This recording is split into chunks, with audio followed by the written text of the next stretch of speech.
ఈరోజు మా అమ్మ మా ఇంట్లోని పెసర బూరెలు చేసింది. పెసర కుడుంబూరెలు మా అన్నయ్య కోసం చేసింది. మా అన్నయ్య చెన్నైలో ఉంటాడు కదా, ఎప్పుడో వస్తాడు కదా అని చెప్పి. యాక్చువల్గా మా ఇంట్లో నేను నాన్ వెజ్ ఎక్కువ తింటా, వాడేంచో వెజ్ తింటాడు. సో వాడికి ఏమైనా స్పెషల్గా చేయాలంటే పులిహార, పప్పు, అన్నం, ఇంకా ఇలాంటి బూరెలు ఇష్టంగా తింటాడు. సో నాకు కూడా ఇష్టం కదా చేయమని చెప్పి మా అమ్మ చేసింది పెసర బూరెలు. నాకు కూడా చాలా ఇష్టం, చాలా రోజులు ఏం తిని కుడుంబూరెలు చేసింది. చాలా టేస్టీగా వచ్చాయి. బేసిక్గా శనగపప్పుతో చేస్తారు, పెసరపప్పుతో చేస్తారు, కానీ ఈసారి మా అమ్మ పెసలతో చేసింది. అండ్ టేస్ట్ చేసి చెప్తాను.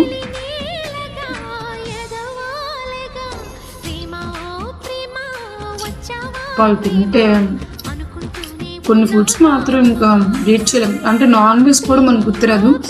పైన అంతా క్రిస్పీగా ఉంది, లోపల సాఫ్ట్గా చాలా టేస్టీగా ఉన్నాయి.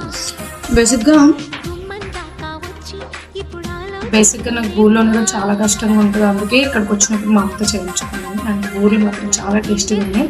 మీరు ఎంతమందికి కుడుంబూరెలు నాలా ఇష్టపడితే మాత్రం కమెంట్ చేయండి. బాయ్.